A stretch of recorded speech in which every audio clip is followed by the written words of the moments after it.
Hello, വളരെ എളുപ്പത്തിൽ തയ്യാറാക്കാൻ പറ്റുന്ന തനി നാടൻ സ്റ്റൈൽ ചിക്കൻ കറി റെസിപ്പി ആയാലോ? വേഗം പോകുന്നുള്ളൂ കേട്ടോ. നമുക്ക് അധികം വൈകിക്കേണ്ട, വേഗം തന്നെ വീഡിയോയിലേക്ക് പോകാം. അതിനായിട്ട് ഞാനിതാ ഒരു ഉരുളി അടുപ്പത്ത് വെച്ചിട്ടുണ്ട്. ആവശ്യത്തിനുള്ള എണ്ണ ഒഴിച്ച് കൊടുത്തിട്ടുണ്ട്. ആദ്യം തന്നെ പെരിഞ്ജീരകം പൊട്ടിച്ചെടുക്കാം. പിന്നെ 3 കാന്താരി മുളകാണ് കേട്ടോ ഇട്ട് കൊടുക്കുന്നത്. പിന്നെ ഇതാ ഇഞ്ചിയും വെളുത്തുള്ളിയും കുഞ്ഞാക്കി അരിഞ്ഞ് അതുകൂടി ഇട്ട് കൊടുക്കുന്നുണ്ട്. 5 മീഡിയം സൈസ് സവാളയും കൂടെ നല്ലോണം കട്ടി കുറച്ച് അരിഞ്ഞ് അതുകൂടി ഇട്ട് കൊടുക്കുക.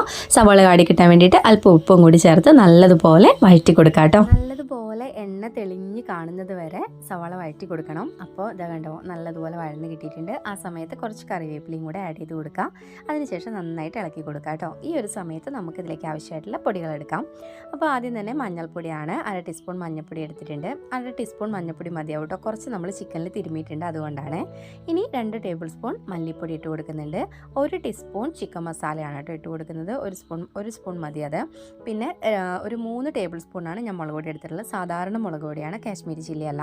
ഇനി ഇതാ നല്ലോണം വഴന്നു വന്ന സവാളയിലേക്ക് നമ്മുടെ പൊടികളെല്ലാം ഇട്ട് കൊടുത്ത് നല്ലതുപോലെ ഇളക്കി യോജിപ്പിക്കുക കേട്ടോ.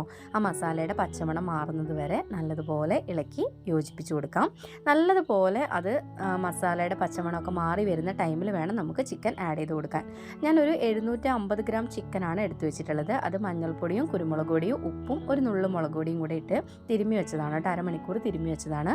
അത് നമ്മുടെ മസാലയിലേക്ക് ഇട്ട് നല്ലതുപോലെ ഇളക്കി യോജിപ്പിക്കാം. ചിക്കൻ നല്ലതുപോലെ ഇളക്കി യോജിപ്പിച്ചതിന് ശേഷം നമുക്ക് ഇതുപോലെ ഇളക്കി കൊടുക്കാം കേട്ടോ. ഒരു 5 മിനിറ്റ് നല്ലതുപോലെ കൈവിടാതെ ഇളക്കി കൊടുത്തുകൊണ്ടിരിക്കാം.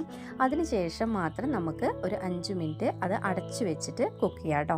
5 മിനിറ്റ് അടച്ചു വെക്കുക. അതിന് മുൻപേ വെള്ളമൊന്നും ഒഴിക്കാൻ പാടില്ല. വെള്ളമൊന്നും ഒഴിക്കാതെ 5 മിനിറ്റ് അടച്ചു. 5 മിനിറ്റിന് ശേഷം നമ്മൾ കറി തുറന്ന് നോക്കുമ്പോഴത്തേക്കും ചിക്കനിലെ വെള്ളമൊക്കെ നല്ലതുപോലെ ഇറങ്ങി തുടങ്ങിയിട്ടുണ്ടാവും. ആ ഒരു ടൈമിൽ നമുക്ക് തക്കാളി അരിഞ്ഞത് കൂടി ആഡ് ചെയ്ത് കൊടുക്കാം കേട്ടോ. ഞാനിത് ഇതിൻ്റെ മുകളിലേക്ക് തക്കാളി ആഡ് ചെയ്ത് കൊടുക്കുന്നുണ്ട്. ഞാൻ ഇങ്ങനെ വട്ടത്തിലൊക്കെ അരിഞ്ഞത് അതൊരു ഡിസൈന് വേണ്ടി അരിഞ്ഞതാണ് കേട്ടോ. നിങ്ങൾക്ക് ഇഷ്ടമുള്ള രീതിക്ക് അരിയാം. എന്നിട്ട് ആ തക്കാളിയും കൂടെ നമ്മൾ നല്ലതുപോലെ കറിയുമായിട്ട് യോജിപ്പിച്ചെടുക്കുക. നല്ലതുപോലെ യോജിപ്പിച്ചെടുത്തതിന് ശേഷം ഒരു ഇച്ചിരി വെള്ളം, ഞാനൊരു 1/4 കപ്പ് വെള്ളം മാത്രമാണ് ഒഴിച്ച് കൊടുക്കുന്നത്. ആ വെള്ളം കൂടെ ഒഴിച്ച് നല്ലതുപോലെ മിക്സ് ചെയ്ത് അടച്ചു വെച്ചിട്ട് ഒരു 15 മിനിറ്റ് നമുക്ക് ഒരു മീഡിയം ഫ്ലെയിമിലിട്ട് കുക്ക് ചെയ്തെടുക്കാം കേട്ടോ. ആ ഒരു സമയത്ത് നമുക്ക് കുറച്ച് കറിവേപ്പിലയും കൂടെ പിച്ചിടാം. ഞാൻ വളരെ കുറച്ച് കറിവേപ്പില ഇടുന്നുള്ളൂ, കാരണം എനിക്കിവിടെ കറിവേപ്പില കുറവാണ് കേട്ടോ.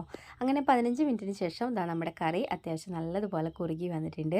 ആ ഒരു സമയത്ത് 1 ടീസ്പൂൺ കുരുമുളക് പൊടി കൂടി ഇട്ട് കൊടുക്കാം കേട്ടോ. എരിവിനനുസരിച്ചിട്ടുള്ള കുരുമുളക് പൊടി ഇട്ട് കൊടുക്കാം.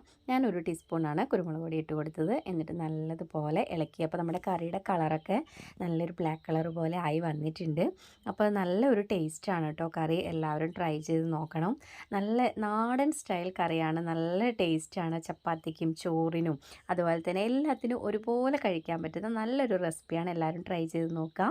അപ്പോൾ വീഡിയോ ഇഷ്ടപ്പെടുകയാണെങ്കിൽ ലൈക്ക് ചെയ്യുക, കമൻറ്റ് ചെയ്യുക, സബ്സ്ക്രൈബ് ചെയ്യുക. Tata bye bye, see U.